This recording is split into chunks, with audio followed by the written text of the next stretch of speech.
Okay? That's what happened. Let's talk about the fucking snowstorm, baby. Let's do it. Now we are turning to the brutal holiday storm blamed for more than 50 deaths, more than dozens of those, at least 29 in New York State alone, and the city of Buffalo still paralyzed. Mona Kosar Abdi is back braving the cold for us as more snow is expected. Good morning, Mona. Janae, good morning. I'm on Niagara Street, one of the main streets in downtown Buffalo. And while a driving ban is in effect, you can see that there are more cars on the road this morning. There is only one lane open in both directions, and drivers and snowplows that are trying to go down this road are having to navigate around cars like this one that have been here since before Christmas. This morning, the death toll in western New York rising after what officials are calling the blizzard of the century. A winter nightmare unfolding, at least 51 dead nationwide, 29 in New York State alone. Roads still impassable, forklifts used to clear vehicles. This blizzard is the one for the ages. Wanda Brown Steele's daughter, among one of the victims, found dead in her car after the snow rapidly piled up. It's so easy to ask yourself, why, God? Why? Emergency responders in Buffalo fighting multiple house fires, leaving crews in a dangerous battle with both fire and ice. More than 50 inches of snow have fallen in Buffalo over the past 3 days. In many neighborhoods, residents now turning to one another for life-saving help. I'm coming. Buffalo resident Shakira Autry took to social media after she heard 64-year-old Joseph White in distress outside her home and brought him inside on Sunday. I found him screaming for help. When I looked out the window, he was getting blowed up and down the street. It was out of control. Autry updating social media in a second video. All right, what vehicle am I getting? I'm going taking White to the emergency room of Erie County Medical Center on Sunday with the help of strangers. And one mother with no electricity, desperate to keep her baby alive when his ventilator suddenly stopped. Speaking to our ABC station, WKBW. I was sitting there literally crying, wishing someone would just knock on my door, literally. And you know, if they said they knocked and no one was there, if they knew a mother and father and child were in there, they should have broke the door down. We were in there. We needed help. Shahida Muhammad and her husband manually administered breaths to their infant for 2 days until Good Samaritans came to their aid. That's and elsewhere in the nuts. city, longtime residents opening up their homes to these visitors from half a world away after a knock on their door. They said, we're part of a tour group from South Korea. Bro, that shit's... You know what's crazy about that, by the way? Okay, not to break through, like, the awfulness, but, like, I do want to fucking lighten it a little bit. Why the fuck are motherfuckers from South Korea visiting Buffalo, dog? Like, that is the wildest part about that story. The fuck are you gonna see in Buffalo, dude? Chicken wings? What are you looking at? Niagara Falls, I guess. Holy shit, dude. It's not even falling at that point. It's Niagara static. It's not even, is it even falling at that point? I feel like it's frozen.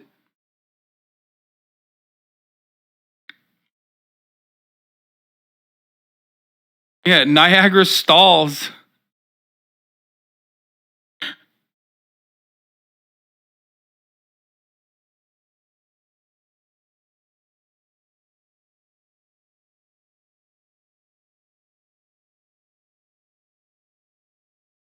Dude, my cousin's boyfriend lives there and told her to drive to him. She didn't even make it to him and had to stop at his brother's. Like, what the fuck? Yeah, dude, you should not be driving in this condition. You're just not.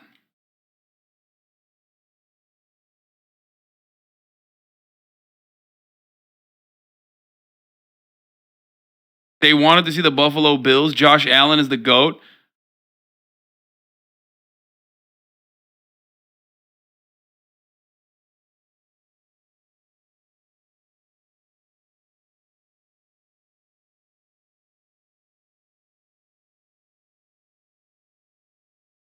I want whatever kind of fucking crack that chatter is smoking on, okay?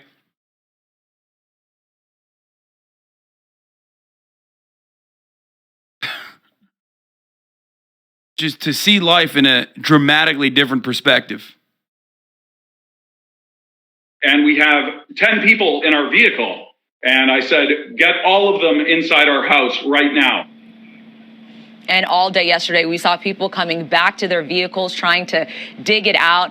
And we also saw Good Samaritans just going around and trying to help them get their cars out of the snow. Now, the Buffalo airport is expected to reopen tomorrow. The airfield has been closed, guys, since Friday. Just an unbelievable toll that this storm has taken on the people of that city, Mona, who are used to storms. Thank you so much for that update. Hi, everyone. George Stephanopoulos.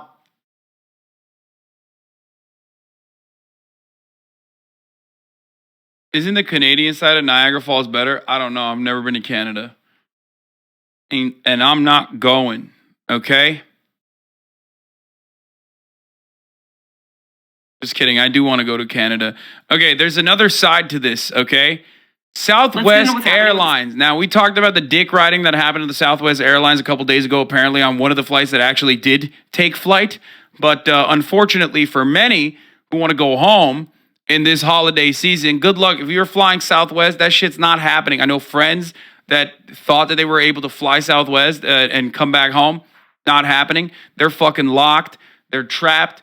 These guys are absolutely fucking doo-doo butter, and they can get away with it because there is no regulation. Let's take a look at what's going on in the Southwest Airlines meltdown. Southwest meltdown.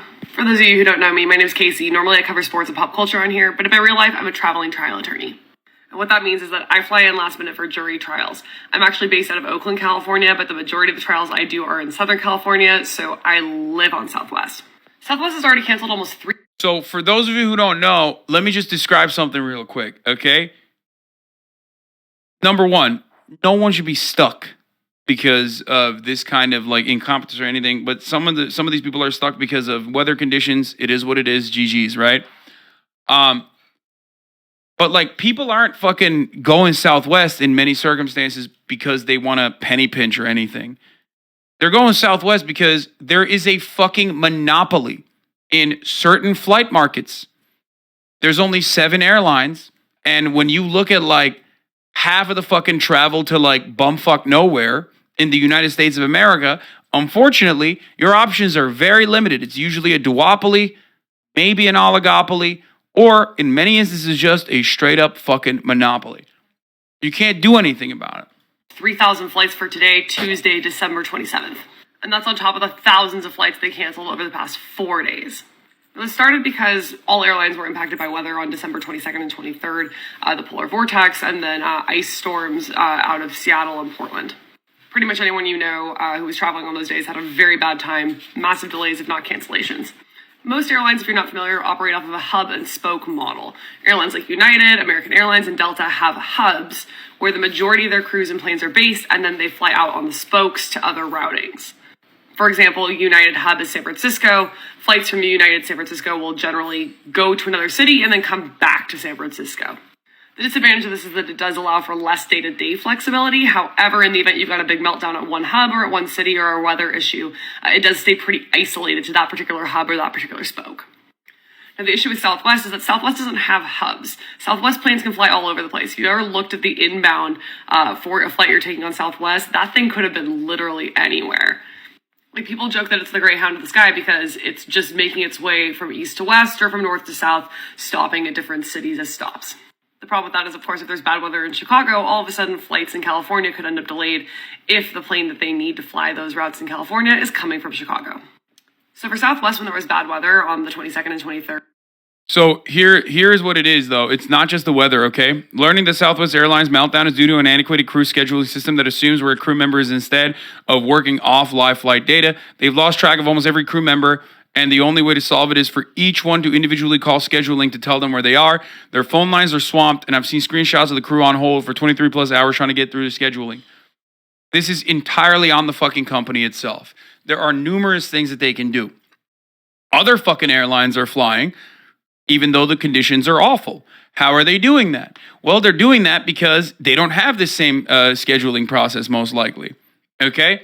So, one of the main fucking issues here is, 1, their scheduling is dog shit. 2, they, of course, are trying to maximize their efficiency. How do you maximize your efficiency? By not having additional fucking workers on hold, okay? That's a major problem with all matter of transportation. Every type of logistics industry, every type of industry that is involved in both delivery, both like, utilizing the infrastructure to deliver goods that are necessary for survival. We talked about the fucking railroads, literally like for the past month or so before the potential strike was going to happen, which Biden stomped on. All matter of industries, that works in transportation refuses to factor in redundancies because they consider that to be a bad thing because it actually hurts their bottom line. Okay?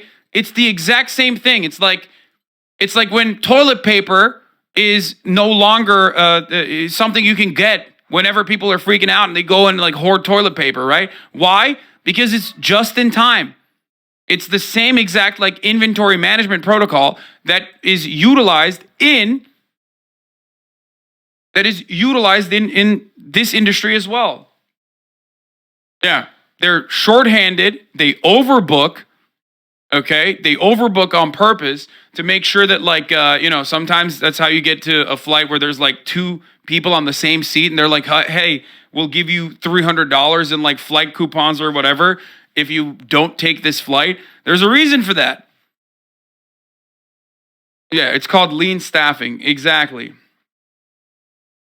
They overbook, they underhire, they don't have any fucking redundancies. They have no like they don't want to manage it so that there is like any kind of like additional workers that could come in. And every fucking company does this. Why? Because the profit rate has a tendency to fall, and therefore every single company that is focusing on permanent growth is going to do everything they can to basically fucking squeeze every ounce of dollar that they possibly can from their output. There's going to be a major disruption in air travel this year. Oh, there's another one. There's another fucking major problem in the air travel side of the world. The pilots' unions are ready to fight this because they want work-life balance and less overtime. Four major airlines will be affected. From what I understand, the airline lobbyists, the airliners and the airliner lobbyists are currently also pushing for there to be only one pilot on fucking flights, which is literally a major fuck up. Like, you're going to have planes fall, okay? This is what people are pushing for.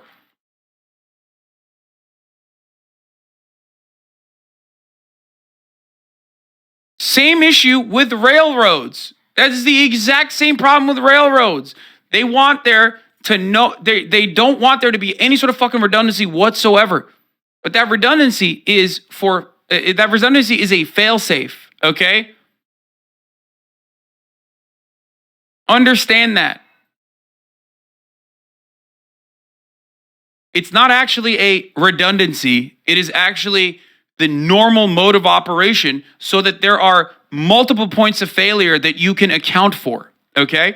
But when you put profits over people, you end up with this system. Planes crashing is the market regulating itself? The fuck do you mean? You know nothing about economics. Is, ironically, the logical extension that a lot of these like Austrian economists or people who fancy themselves to be rugged capitalists would unironically say. That is the truth.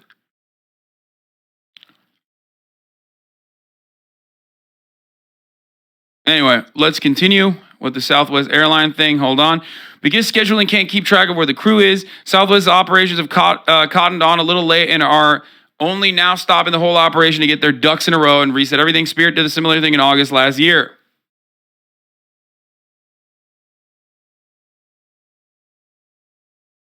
Here it is. Airlines are lobbying for a change to federal regulations that could put one pilot in the cockpit. How fucking insane. 40 countries are asking to revise a law that requires 2 pilots on board. Reduce that to just 1. Love that. We should definitely do that, man. That's cool. It's over. Let's just start fucking killing people who are flying, dude. Fuck it. YOLO. Drop a couple planes. You know what I mean? Who cares, right? Hey, listen, as long as the profits are maintained, we're good. As long as the shareholder value is increased, then we're good, right? That's how we're supposed to do it, right? That's great. The potential changes is raising safety concerns, of course, and it comes after an incident near Chicago where a pilot was reportedly incapacitated while flying and then later died. Here's a clip from that air traffic control call. Can I help you? When you return, Captain is incapacitated. Did you have any information I need to pass along to the tower in terms of paramedics, gate number, any of that? No gate number, and he's knocked out. We're going to need paramedics working on everything right now. Okay, thank you. Runway 28 Center, clear to land, and just advise if you need any assistance.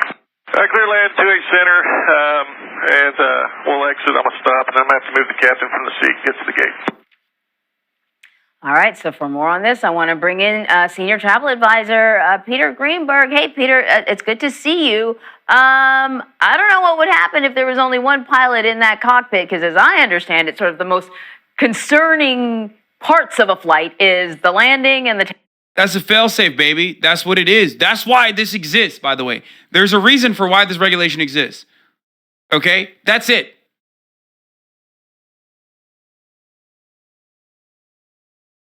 It's fucking insane. It's insane. Like, if there was any justice on this fucking planet, the people that have the audacity to even present this, okay, as a cost-saving mechanism would be fucking launched on one of those goddamn planes into the fucking sun, okay? Just for the audacity, just for the fucking, the concept that you've introduced, okay? That's insane to me. That's insane. Planes need 2 pilots in case the first pilot is Hasan? Yeah.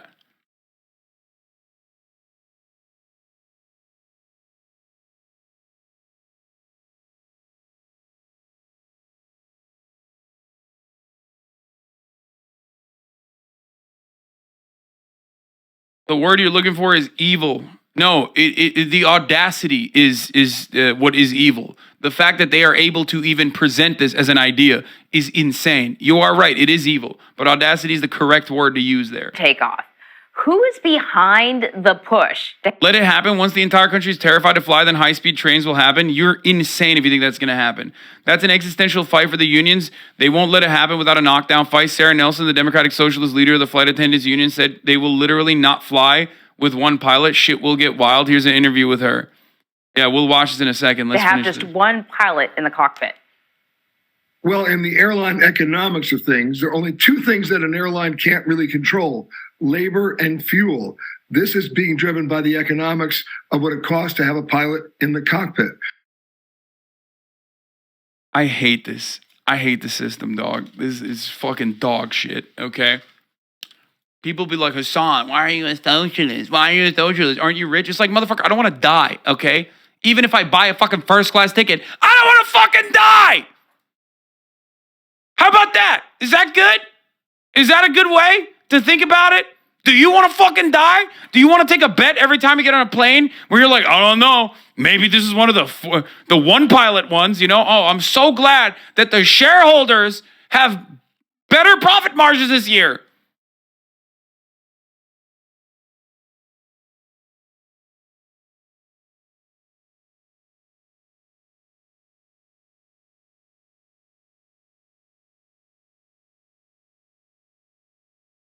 But you know there will be fucking idiots with like, there will be idiots who confuse their like, their 401ks and like how much they fucking bought into like the airline industry or whatever, who will be going around and saying, "My lord, the profit margins are important. Maybe we will get cost-saving measures and plane tickets will be cheaper instead, my lord. It's fine if these steel bullets fall from the sky." What about the profit margins, my lord? Suckers.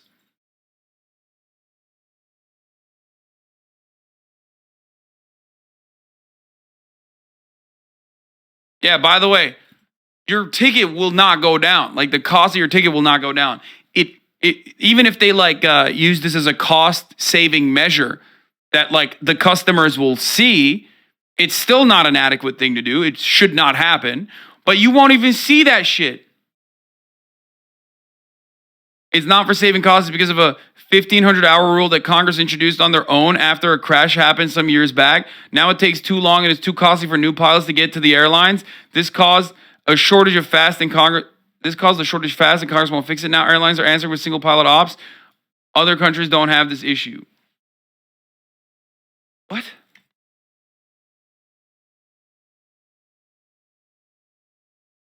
That's not even true. They're literally fucking pushing for this in 40 countries. What are you talking about? Why did you just say this is not an issue in other countries? Are you working with the airline industry? What the fuck is happening?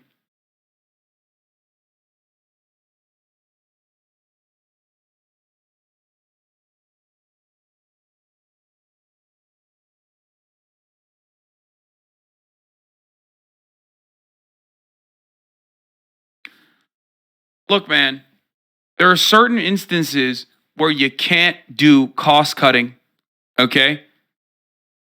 Medicine is one of them. Like, you don't want your doctor to be overworked. You don't want your nurse to be overworked, even though they are. But you certainly don't want your surgeon to be overworked. You don't want your fucking pilot to be overworked. That's crazy, okay? That's insane. I don't understand how we operate like the safety of customers in that regard is just, and also the workers that are on the plane are just, is up for debate. And we could just engage in cost cutting measures. So you're having 40 nations asking for this ability to do it, and you also have language in the current FAA reauthorization bill to ask the FAA to reconsider what they call Part 121. It's a federal air regulation that says you have to have 2 pilots in the cockpit. They're going to try to do it first with cargo flights, but as you can imagine, the airline pilots unions are not exactly reacting in a positive way to this. I was going to ask you, who's against it? Obviously, the unions to start with. Well, look, their argument, which, by the way, I think holds water, is that it basically destroys the safety culture that's been built up over decades. Keep in mind, we just celebrated the 25 safest years in the history of aviation. And part of that happens when there's a crisis in the cockpit and the pilots are heavily tasked and they work together to get the plane back safely. In the case of the American Airlines flight from Chicago to Columbus, they were able to make that emergency landing because there was a co-pilot on board. Mm-hmm. The pilot later died. But in the cases of other flights, like the Miracle on the Hudson, you needed 2 pilots. We've all heard of Sully Sullenberger. He was part of Chris Van Cleve's piece. But there was also the co-pilot, Jeffrey Skiles. They worked together to get that plane safely on the water. We've had other incidents where that wasn't always the case. Remember the co-pilot of German Wings in 2015? He locked the pilot out of the cockpit. Bro, that's insane. That's insane, dude. Can you imagine? Airlines look at 25 years of safety and go, well, that's a cost-cutting measure that we could implement. That's not how normal beings operate, dude. Those executives that are flying in private jets all the fucking time are still going to have 2 pilots. Okay? That's so fucked up. Because the executives that are implementing these cost-cutting measures that get the fucking lobbyists to go out and push for these bills, those motherfuckers are flying with 2 pilots. Their asses aren't flying on commercial jets where there's 1 pilot that's over fucking worked. Okay? This is insane. Fuck it, let's add a 3rd pilot. I'm almost certain they used to have more pilots, as a matter of fact. Cockpit and essentially committed suicide flying that plane into the ground. So the argument for 2 pilots is still very strong. Yeah, I would say. So we have this request out, but what has to actually happen to change the law? Well, the FAA doesn't move quickly. You just saw that in terms of size. It's going to take a long time for them to come to grips with the numbers that will make sense to support this argument. Obviously, the first part is going to the cargo flights, doing a 1 pilot crew on a cargo flight. And if that's successful, try to transition to commercial airlines. The bottom line here is we're not going to see any real action on this for the next 3 or 4 years. And then, of course, it has to be debated. Well, I mean, I'm grateful that they're going to go through a very thorough process before they decide whether or not it's worth changing this law. Peter, no, they're not. Thank you very much. You got it. And there could be new cutbacks. All right, welcome back. So as we approach the heart of holiday travel season, a new NBC News exclusive with shocking statistics from the nation's airports. The TSA says it confiscated a record 6,300 guns at checkpoints so far. That number expected to reach 6,600 by the end of the year. That would be a 10% increase from last year. And another frightening note, most of those guns were in fact loaded. And the prospect of flying with loaded guns on board is not the only thing that passengers should have concerns about. Airlines are currently lobbying the FAA to consider having only one pilot on some flights. Federal regulations currently require 2 pilots in the cockpit at all times. Airlines arguing the move will help solve the staffing problem caused by a pilot shortage, and that technological advancement has made single pilot flights. The other part of it is like, oh yeah, let's fucking make the pilot training and the pilot restrictions lower. One, so you can pay them less ultimately, right? But also two, so you can like overstaff and not overstaff, but basically drive wages down, because now it's not as now it's not as elite of a job, right? No. I say no. I don't think we should do that. Okay?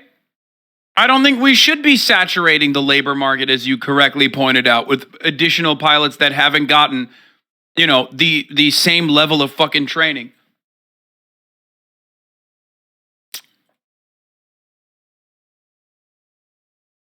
If you make it 1 pilot per flight, you effectively double the number of pilots and flights you can have. This should lead to more production and less overworked pilots, since there's more people to do the workload. That's not how that works. That is never how this has worked. That is bananas, bro. Why? Are you Mr. Southwest Airlines? Is your dad Delta? Is your dad John Delta? What the fuck are you saying? How will you literally avoid dying in the definitely foreseeable future when there is a commercial airline, there's a commercial airline issue and a plane just fucking falls? That is not how this works, and that is not how this has ever worked. No. There has never been an instance where eliminating redundancies and maximizing output has been beneficial for the workers. It's always beneficial for the shareholders. What the fuck?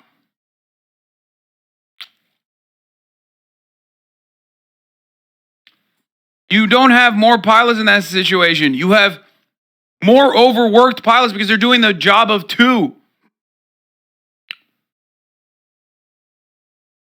Safe. But to cite just one example, last month, the captain of an American Eagle flight from Chicago to Columbus became incapacitated after takeoff. The co-pilot had to take over. Take a listen. Can I help you? 6, we need to return. Captain is incapacitated. Did you have any information I need to pass along to the tower in terms of paramedics, gate number, any of that? I know gate number, and he's knocked out. We're going to need paramedics working on everything right now. Okay, thank you. We talk about this all the time. I'm a GA pilot, and even in the kind of planes that I fly, 2 pilots is a lot easier and safer because you have 2 pilots running through checklists and procedures.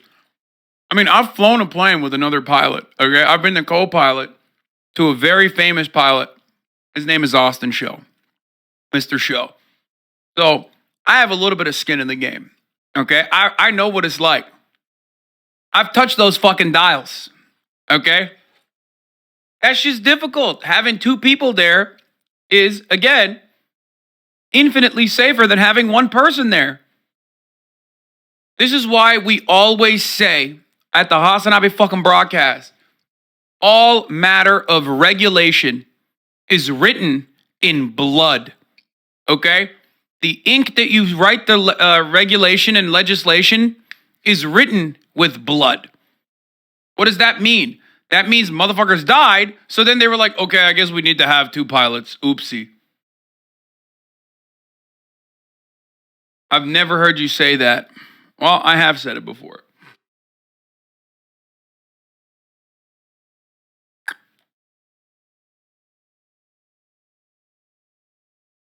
I've been watching for years. This is the first time I've heard that one. I've been talking about this a lot more recently with the Elon Musk rules that he is like basically being forced to rewrite. Planes are machines. Machines break. It isn't the standard day on a clear blue sky. It's when things are busy. Something goes wrong in the plane, weather gets bad. You want 2 pilots. 100%.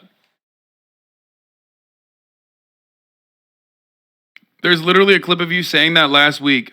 Yeah, I know.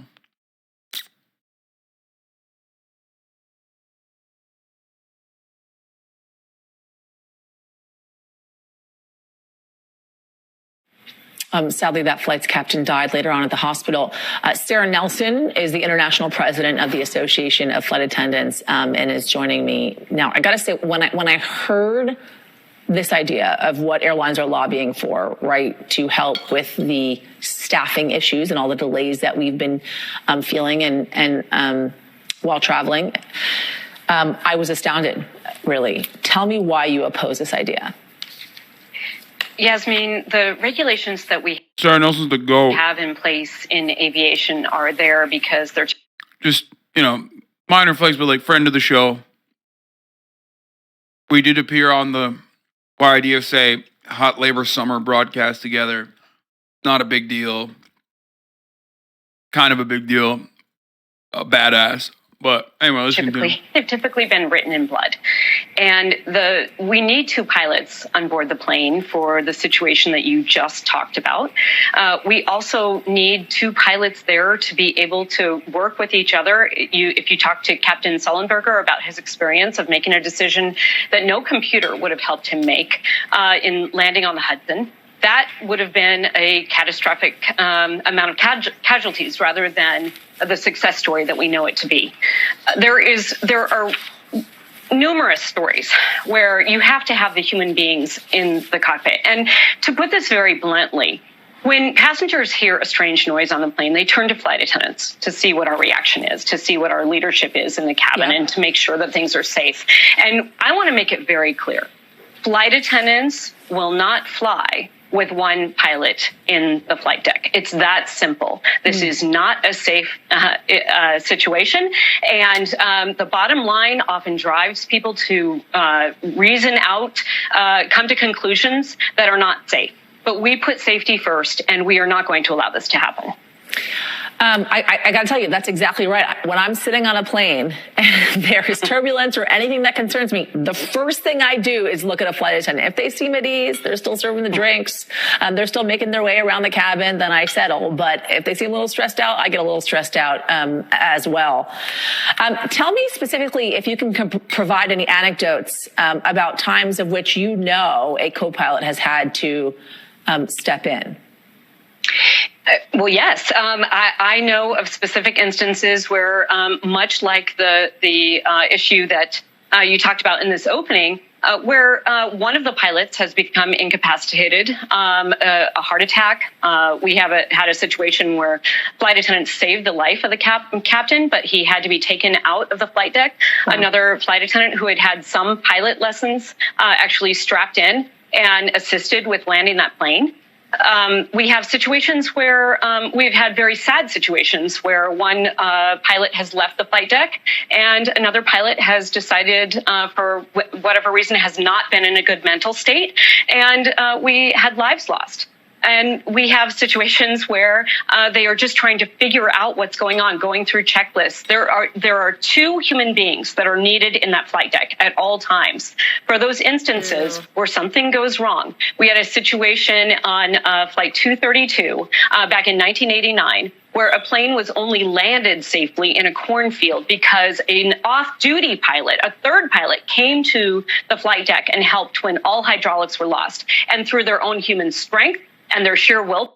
That's insane, by the way.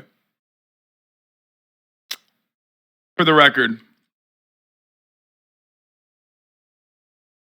the amount of sheer strength that you need to apply is something that I also learned, for the record, by the way. Just want to point that out. In my experiences as a as a pilot myself, when I got my wings, there was, of course, a moment when there was hydraulics failure, which again has a fuckload of redundancy built into it. Why do I know that? Because my brother, wait, what the fuck?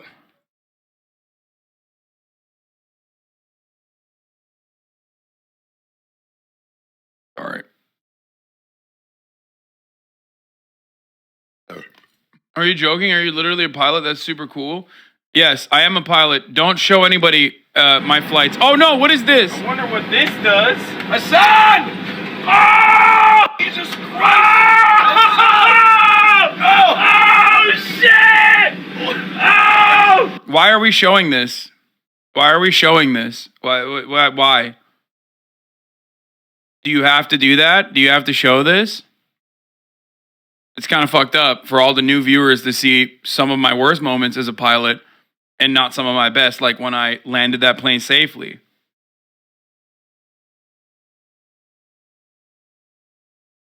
What the fuck? Oh, son! Put it back up! Bank angle. Hey, can you come to Sim? Come Wind shear. Oh, God! Oh! Oh! Hasan! Oh! Oh! Hasan! I wonder what this does. Hasan!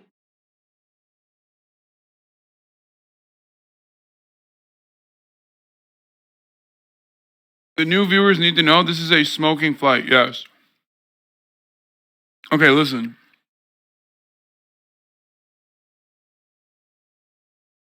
First of all, yeah, Marsh was also on that plane, whose life I jeopardized. He was holding the camera. Your ability to remain calm in the face of insane pressure is impressive. Thank you. Thank you. As a matter of fact, that is what happens in a lot of instances. Like, I'm very cool, calm, and collected, as you can see.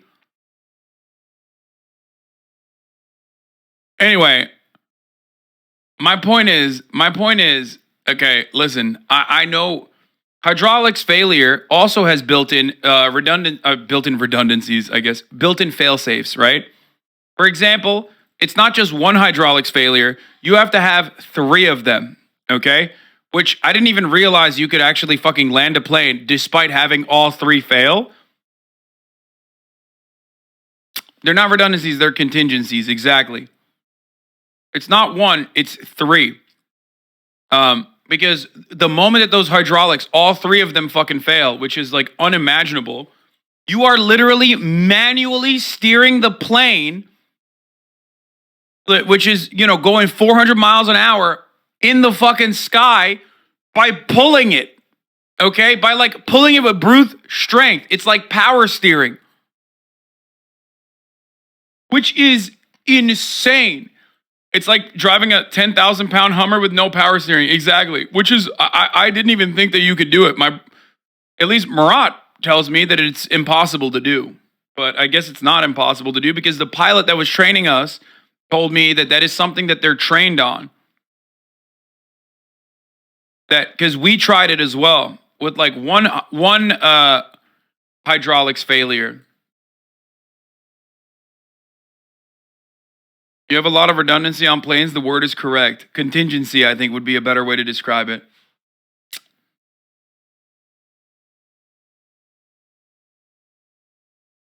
The Blue Falconer. If we lost all 3 hydraulics on our helicopters, we were just cooked. No shot of recovery.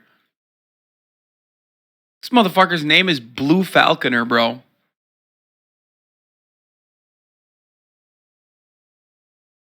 I've brought this up before.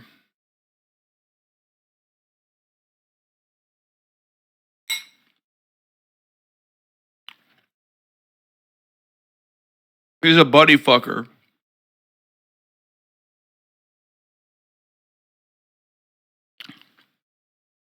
Probably in the Air Force.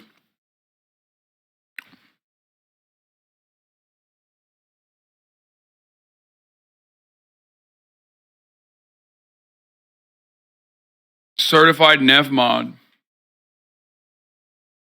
The military term for people who fuck over their, people who fuck over their buddies in the military.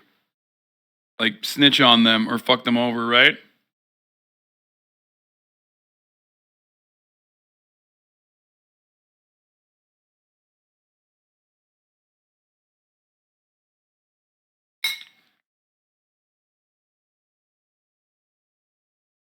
I have pulled his user card up before.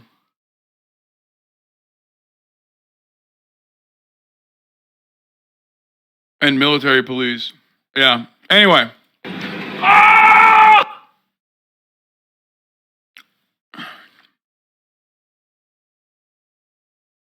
Power, they were able to land that plane and save more than half of the people on board. So it is absolutely Full hydraulics failure and 0 casualties on a prop plane. Oh, this is the plane that she was talking about. I wonder how the fuck they did this, by the way. That is kind of wild that they were able to do this.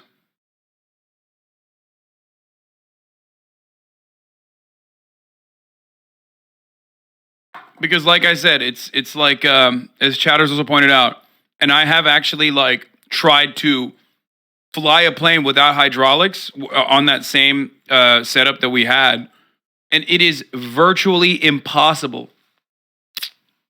absolutely unsafe to think. But I guess the only way to do it is because it's like a smaller plane, you know what I mean? But I don't think you can do a 747. Murat claims you can't do a...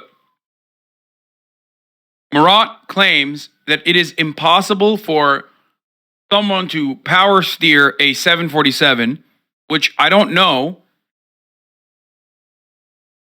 because the trainer, the pilot trainer that we were talking to literally said all pilots actually get trained to be able to land without hydraulics at all.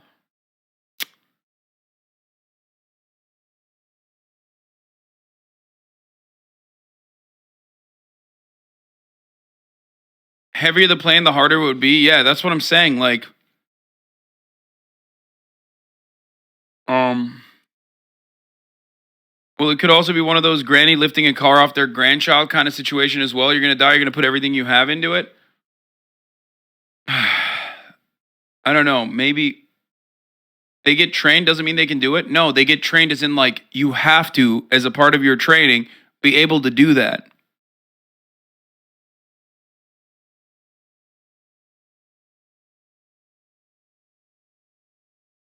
Murat ain't a pilot? Yeah, but he built the plane. What do you mean?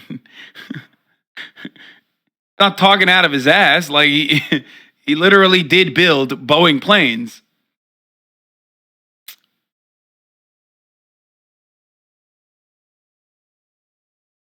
Chatter explaining, well, you can only fly the 737 and older Boeings with no hydraulics. More modern airplanes like the A320 need at least one system, but there's plenty of redundancies. I wonder if you could power steer. Like, it doesn't seem like you could power steer some of the newer planes, I think.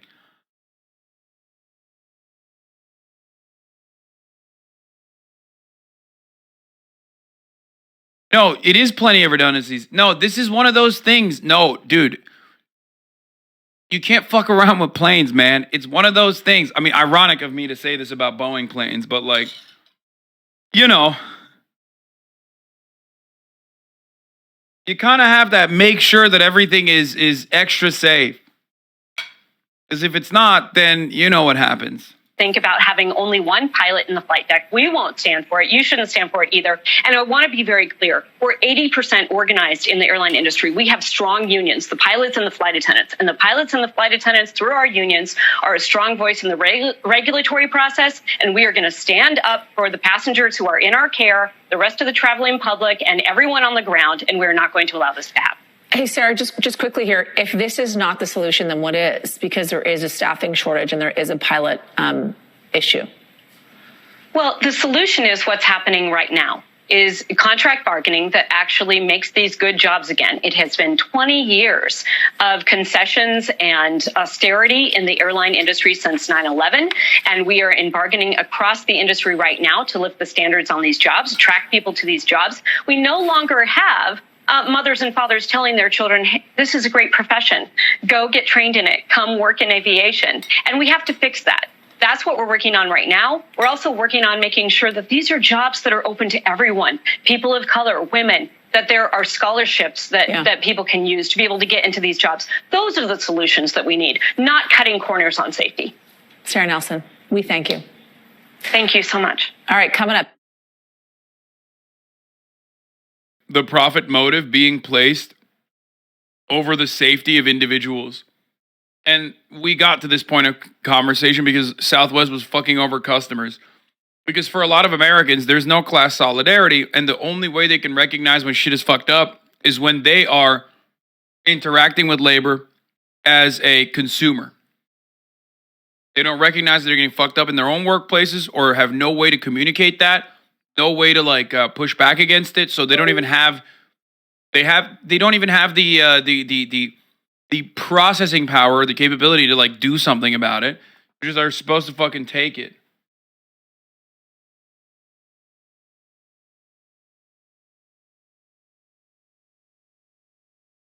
Anyway. But yeah, this was the Southwest airline fiasco. And then there were additional operational challenges in Denver. They dealt with a fuel vendor that was unable to fuel planes due to low staffing. This wasn't just a one hub and we shut it off. It was literally just a pile of hot shit where they don't even know where their crews or their planes are because their system could not handle this many adjustments happening. Now, Southwest has been trying to get on top of this. They weren't allowing new bookings for between the 23rd and 26th once everything was melting down because they're just trying to play catch up and get their schedules back. But they haven't been able to catch up. So all they can really do is cancel the flights they've got and then not allow new bookings until after January 2nd to try to get everybody back in position and figure out where their planes and crews are. And this is, of course, impacting your ability to rent cars or travel on other airlines besides Southwest because everybody and their brother who got stranded by Southwest is now trying to book somewhere else. So if you got a Southwest flight this weekend, expect it to be canceled. Try to find alternative arrangements now while you still might, but probably get cozy where you are. And will I continue to fly Southwest? Absolutely. But like every frequent flyer who's on Southwest all the time, I'm on FlightAware tracking my inbound planes to make sure they're not coming from anywhere weird so that I can always make weather adjustments a little bit further in advance than most travelers. Let's get into what's happening with the Southwest. With one pilot, if there's a crisis that you need to check checklist, you crash. And to be honest, people don't understand that. I mean, I actually, that's not even true. People understand how fucking complicated it is to fly a motherfucking plane, dude. People get it. Okay? People get it. There is no way that people don't understand that. So you have to, even as the average schlub, average Joe fucking schmo, you understand that you need two motherfucking planes. I mean, you need two motherfucking pilots to operate a plane, not even when shit goes south, but just to do routine operations, okay?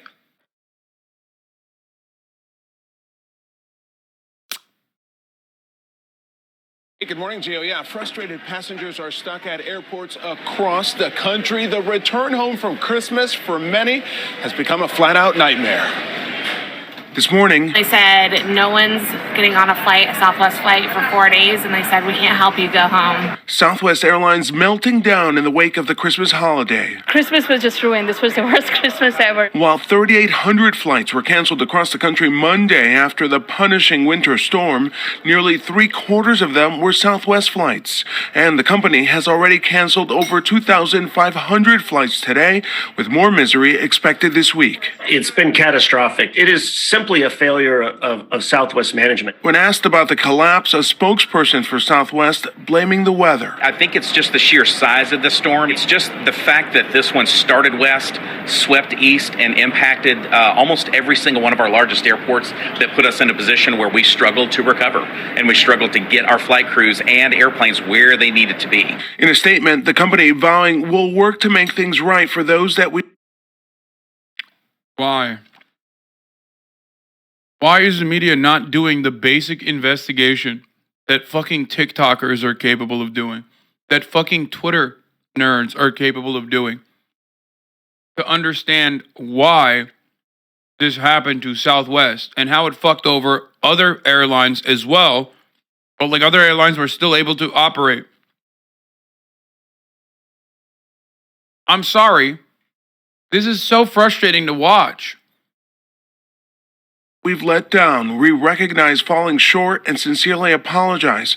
But this morning, federal officials are launching an investigation into the chaotic response. The Department of Transportation saying it is concerned by Southwest's unacceptable rates of cancellations and delays and reports of a lack of prompt customer service, adding it will investigate whether cancellations were controllable. The airline's own employees blaming the company for not being better prepared. Some Southwest flight crews are being left on hold for up to 10 hours while they wait for scheduling instructions.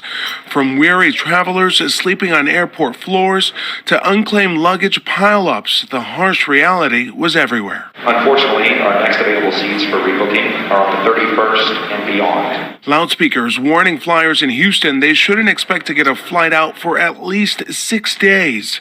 Others boarding crowded buses chartered by Southwest.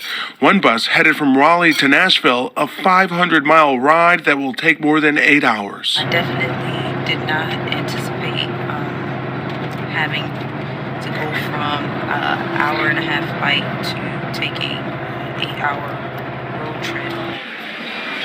And it's expected to take more than a week of playing catch-up for Southwest's flight schedule to get back on track. Guys?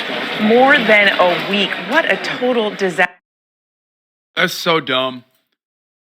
Like, just do a little bit more investigation, man. Do a little bit more. Like, conduct half of a fucking investigation. This shit is so unimaginably frustrating to experience over and over again. We're going to get to libs of TikTok in a second. Oh, by the way, for people saying, hey, what's up, guys? Why don't you just fucking use a train? Hey, guess what, dude? We have no high-speed rail in this goddamn country. It's a pretty fat country, okay? Good luck with that. Part of the reason, apparently, is because Southwest Airlines petitioned against it. Competition is supposed to be the key factor that makes the whole U.S. system work, but the airline industry pours buckets of the cash into lobbying against high-speed rail, trying to ensure that the tracks never get built. This hostility has become particularly evident in Texas, according to Texas Tribune, as the state's attempts to build a 200-mile line between Dallas and Houston have been smashed by aggressive attacks and lobbying by Southwest Airlines.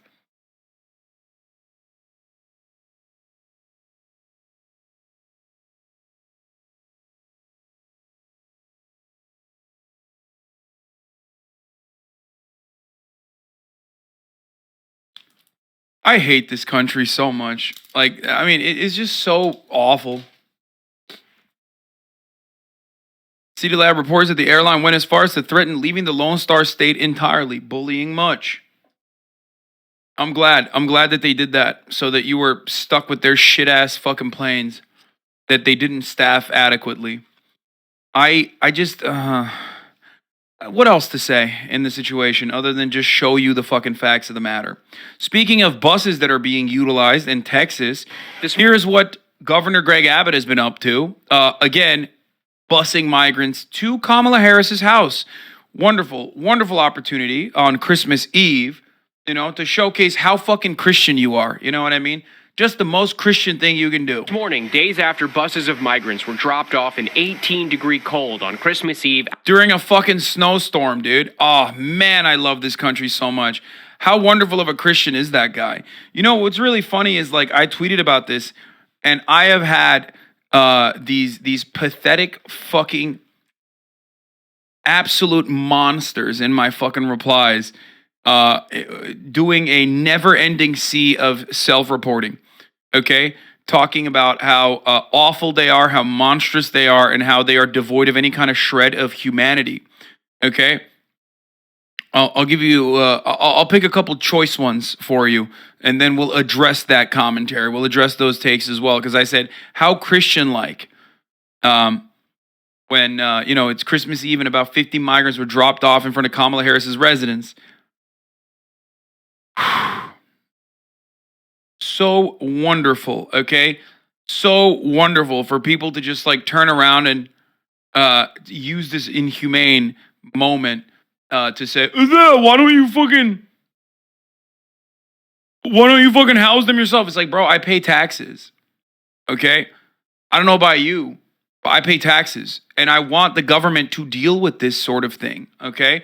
I pay taxes for this specific reason, okay? Because it is insane to make the expectation that like random citizens are supposed to be dealing with an actual influx of migrants, okay?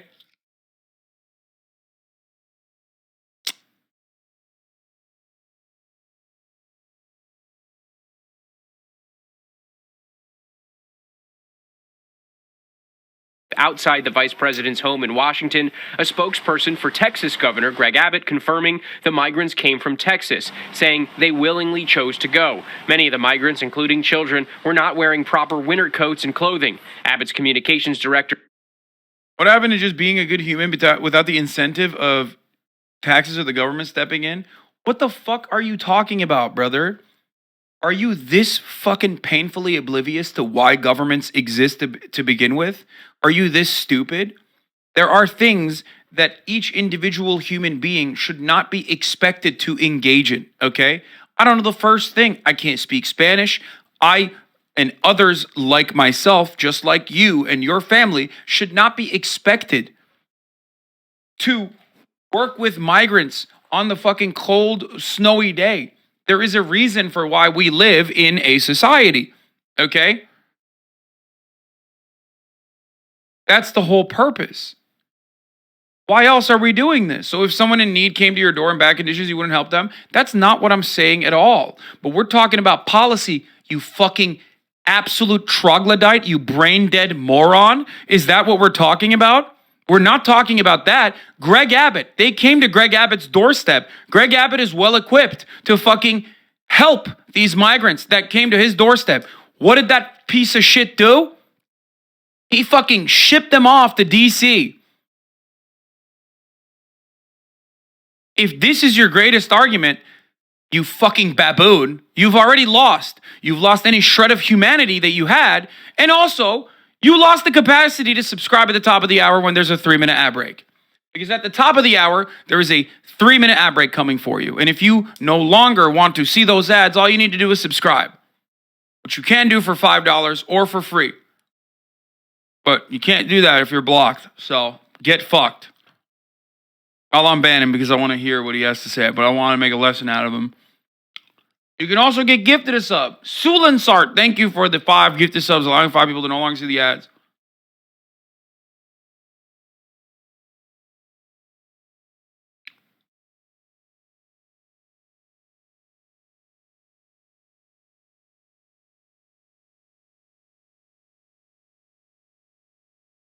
Dumbass. If you're scared, just take the train. Jwandi562, thank you for the 5 gifted subs. Here's the 3-minute ad break now. He said, take a train. What train, bro?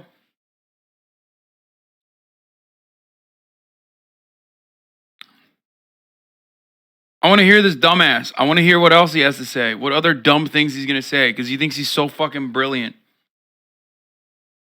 Oh my God.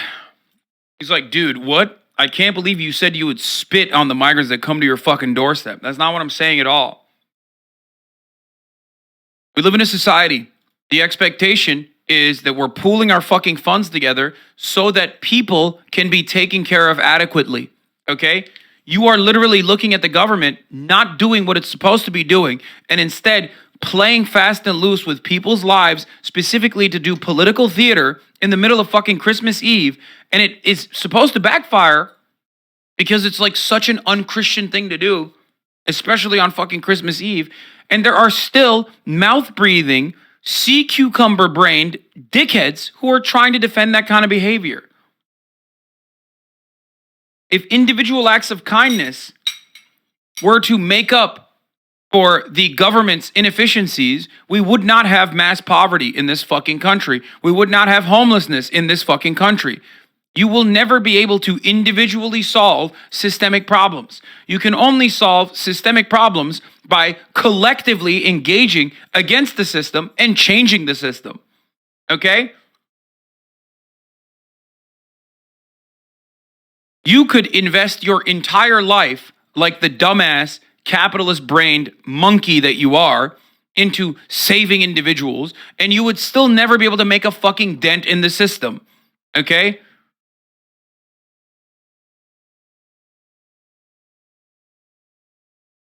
My main point is that people should not refuse to help those in need when the government fails to act. Of course, policy takes priority, but we should step up to pick up the slack of otherwise. No one is talking. You didn't hear me fucking shit on the churches that took these people in, you fucking dumb idiot. That's not my point at all. So why the fuck are you defending Governor Greg Abbott by placing the emphasis on people who are trying to literally deal with his malicious incompetence that is outright evil while we're talking about his evil actions?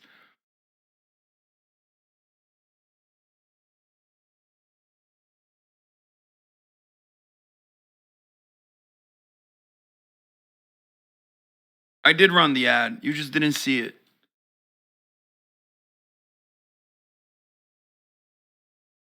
Holy fuck. Hasan equals churches, Omega Law? What do you mean? It's usually fucking church groups that help these people.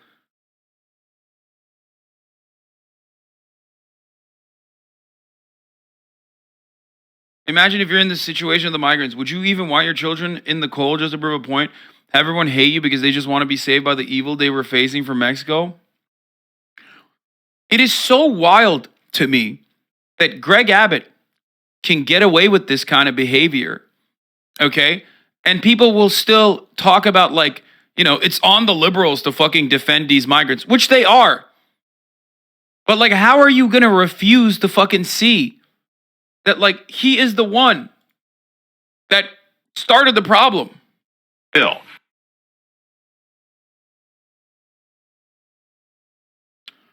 They're coming through Mexico. They're not even from Mexico, though. Oftentimes they're just Venezuelan, too.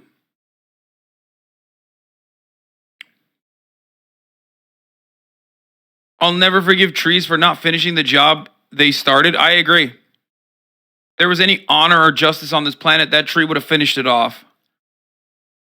All right, let's move on to some more lighthearted endeavors after this story. They're saying the migrants signed a voluntary consent waiver in multiple languages.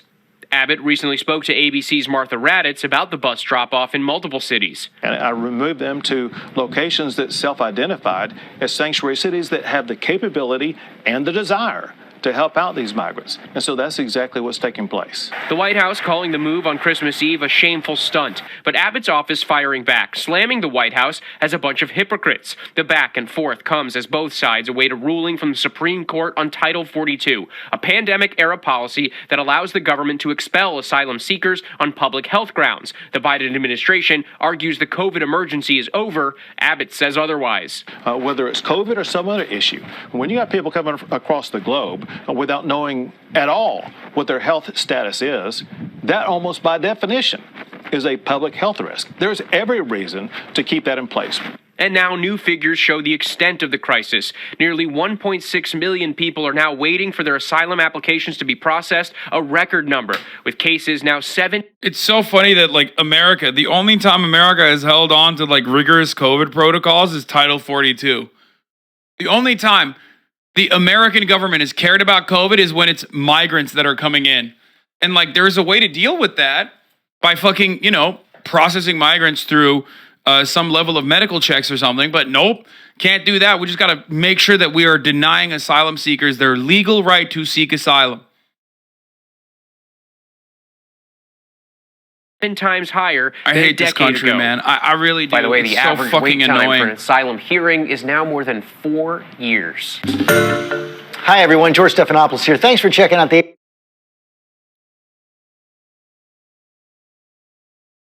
Anyway, what is this? What is this funny moment? Hasan, can you flash in? Right now. Sure. Where do you want me to throw it? Here. And then. Oh, you want me to just like flash right here? Did I just? Oh, I blinded you. Oh, he's above. He's above. Omen's above. Ew. I'm so bad at this game, dude. I was legitimately fucking bummed yesterday. I'm not even kidding. When I was playing with them, like, I was such a fucking burden. Like, it just frustrated me. I was having an additionally hard time yesterday because I don't know what it is. Stop playing. The game is so shit. I love it, dude. It's...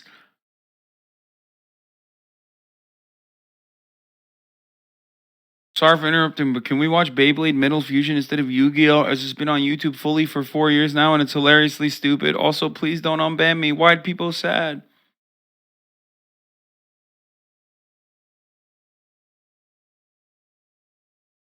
You weren't kidding when you said Valo can ruin or make your day. It's because I love winning, but I fucking hate losing, dude.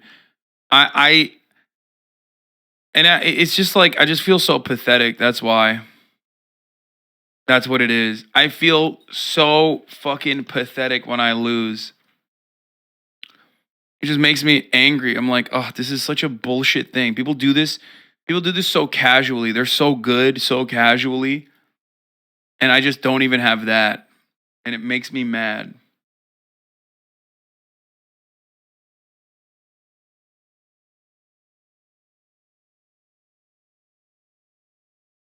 What is this? Pete Davidson and Emily Ratajkowski have broken up, Page 6 reports. I repeat, Pete Davidson is going for Dua Lipa. No, he's not. No, he's not. Don't say that.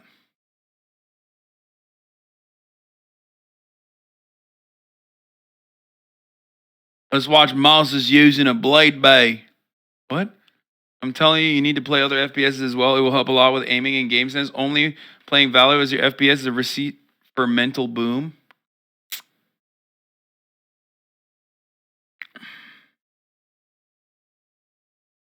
Why? The best part of games is you can lose and suffer no consequences? No, that's not true. Because when I play competitive FPS, when I play competitive shooters, the consequences are feeling like a fucking asshole. The consequences are feeling pathetic, like a fucking loser, dude. What do you mean?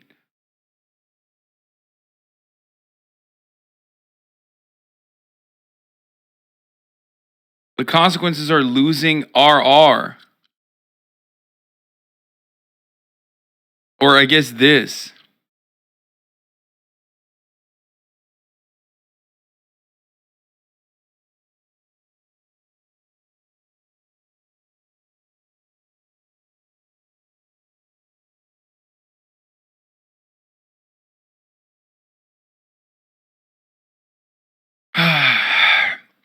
Which feeling is stronger?